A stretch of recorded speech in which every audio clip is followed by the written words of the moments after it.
Good afternoon, Jared. This is JT up here at Handy's. Kyle asked me if I'd send you a video, kind of show you a little bit about the RAV. He said you're looking to get into something a little bigger than your Corolla, but you're a little cautious just because you're almost done paying off your Corolla. So figured I'd walk you through this, kind of show you some of this stuff, and help kind of guide your decision a little bit. As you can see, this is the RAV LE. It's redesigned this year. They took a couple of customer changes, replacing the tire on the back. So let's start out back there. All right, so again, it's a very different change from the old RAVs. The tire used to be right here, so that's changed.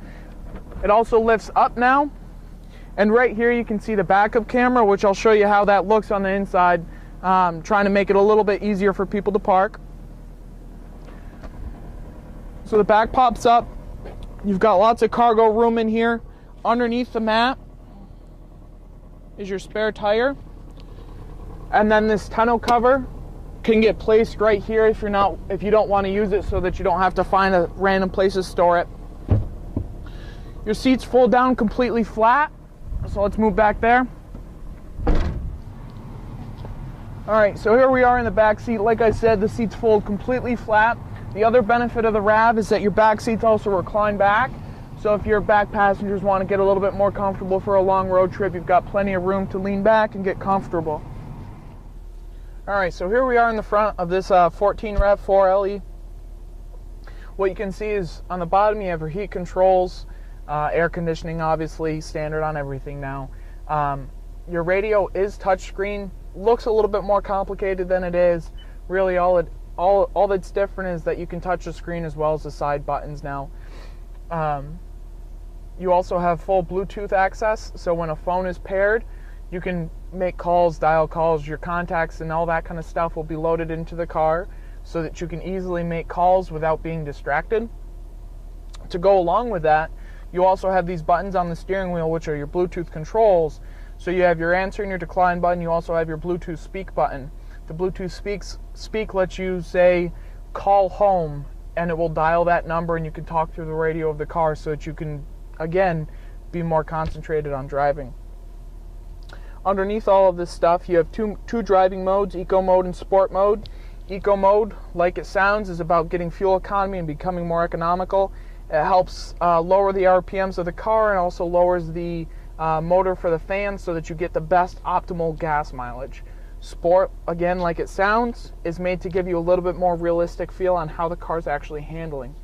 You have your USB and auxiliary port over here, and now let's show you that backup camera. So now that I'm in reverse, the camera automatically comes up.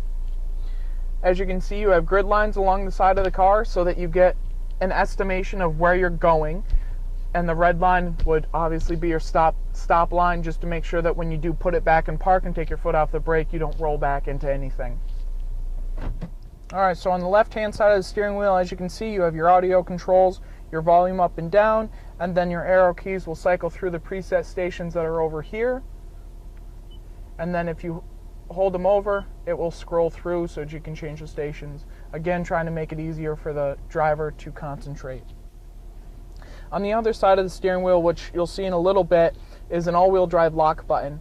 Now what that all-wheel drive lock button does is let you go up to speeds of 25 miles per hour with all four wheels in gear so that you can power out of rough terrain, whether it be just after a rough snowstorm and you're trying to get out of your driveway but there's 2 feet of snow in it, or once spring actually hits, sometime maybe in August, you can get through the mud that's going through the dirt roads. Again, it only goes up to 25 miles per hour, but it's a huge benefit to you just to make sure that the car is safe. All right, Jared. So again, this is a brand new 14 RAV4 LE. If you have any questions or any concerns, any thoughts even about your Corolla or maybe switching out to something different, please feel free to give us a call. My direct line is 802-528-2219, or feel free to email me at jtreichler@handycars.com. I'll talk to you soon.